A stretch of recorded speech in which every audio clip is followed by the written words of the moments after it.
The Two Rings. In a bustling town at the edge of a grand river, there lived a wealthy merchant named Adrian. He was known throughout the town for his fine clothes, expensive carriages, and a mansion that towered over the marketplace. Adrian had built his fortune trading silks, spices, and rare jewels from distant lands. People admired him for his success and envied his luxurious lifestyle. Despite his wealth, Adrian was still young, and like many young men, he longed for something more meaningful than riches. One day, while walking through the town square, his eyes fell upon a woman standing in front of a small bakery. Her name was Clara, and she was the daughter of a humble baker. She was modestly dressed, her hands covered in flour, but there was something about her that caught Adrian's attention. Clara's simple beauty and warm smile made her stand out in a way that none of the wealthy women Adrian had known ever did. As Adrian watched her laugh and speak kindly with customers, he felt a pull toward her, a feeling he hadn't experienced before. Without hesitation, Adrian approached Clara and struck up a conversation. He expected her to be impressed by his wealth and status, but to his surprise, Clara seemed uninterested in such things.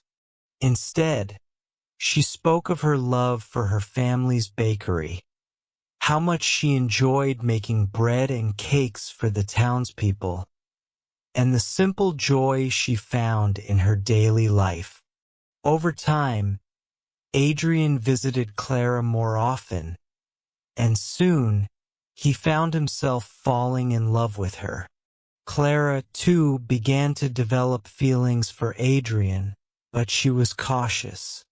She had grown up in a household where love was expressed through acts of kindness and care, not through material wealth. While she appreciated Adrian's company, she worried that their values were too different. Still, love has a way of overcoming obstacles, and eventually, Adrian asked Clara to marry him. Clara, after much thought, agreed, but on one condition. Adrian, she said gently, we must build a life together based on love and understanding, not on wealth alone. I don't care for riches. I care for the heart. Adrian, blinded by his love for her, eagerly agreed, thinking that once they were married, Clara would come to appreciate the comforts his wealth could provide. The wedding was a grand affair, as Adrian insisted on throwing a lavish celebration. He spared no expense. Golden decorations, exotic flowers, and a banquet fit for royalty. Clara, while grateful for Adrian's efforts, felt out of place amid the extravagance. She would have preferred a simple ceremony, surrounded by close friends and family, but she said nothing, not wanting to dampen Adrian's happiness.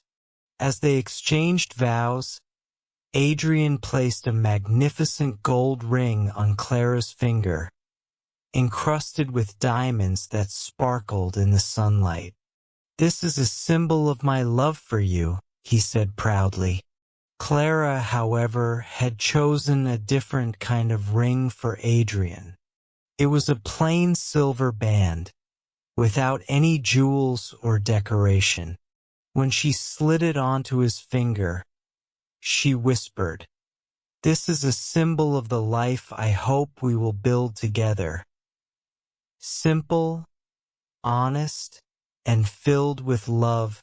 Adrian smiled, but in his heart he didn't fully understand. He was sure that Clara would soon come to appreciate the finer things in life, just as he did. In the months that followed their wedding, Adrian continued to shower Clara with expensive gifts, fine dresses, jewels, and rare perfumes. He wanted her to enjoy the wealth he had worked so hard to accumulate. But Clara remained the same. She preferred spending her time in the bakery, helping her father and chatting with customers, rather than attending the fancy events Adrian organized at their mansion. Adrian began to grow frustrated. "Clara," he said one evening, "I don't understand why you don't enjoy these things. I'm giving you the best life anyone could ask for." Clara looked at him with sad eyes. "Adrian, I never asked for jewels or dresses. All I've ever wanted is to live a life filled with love and meaning. These material things, they don't matter to me, but they should matter," Adrian exclaimed, not realizing how deeply rooted his own beliefs about wealth and happiness were. "What's the point of having all this money if we don't enjoy it?" Clara sighed. "Happiness doesn't come from things, Adrian. It comes from being with the people you love and finding joy in the little moments. I don't need diamonds to feel rich. I just need you." Despite Clara's gentle explanation, Adrian couldn't let go of his belief that wealth was the key to happiness. As time passed, the gap between them grew wider. Adrian spent more time managing his business, traveling to distant cities in search of new opportunities, while Clara continued to work at the bakery, finding comfort in the simple, fulfilling life she had always known. 1 year into their marriage, a sudden downturn in the market struck Adrian's business. A competitor had entered the trading industry, offering goods at lower prices, and Adrian's profits began to plummet.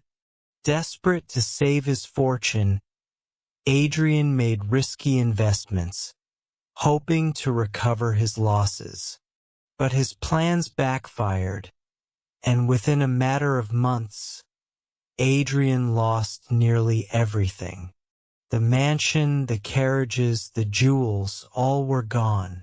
Adrian was devastated. He had spent his entire life building his empire, and now it had crumbled.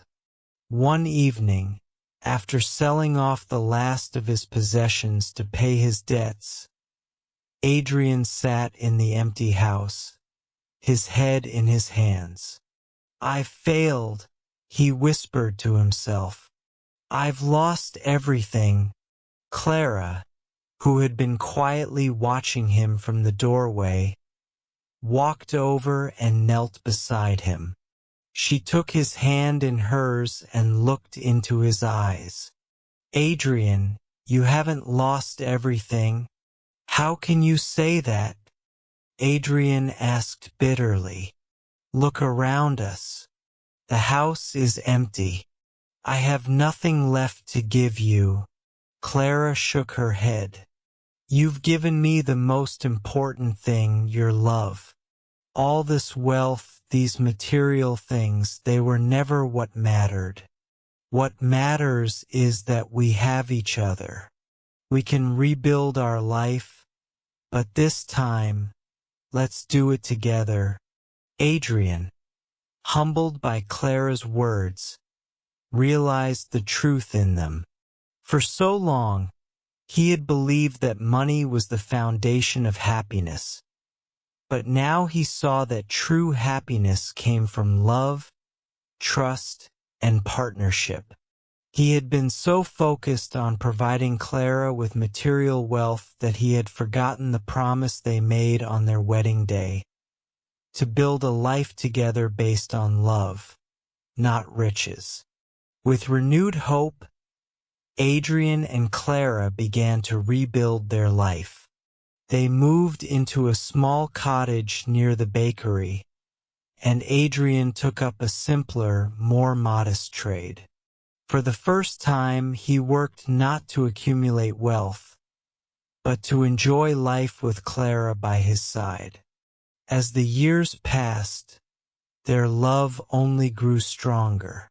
Adrian came to appreciate the simple joys that Clara had always cherished: quiet mornings in the garden, laughter shared over freshly baked bread, and the warmth of a home filled with love. One day, as they sat together by the fireplace, Adrian looked at the 2 rings on their hands, his plain silver band and her diamond-encrusted gold ring. He smiled and took Clara's hand in his.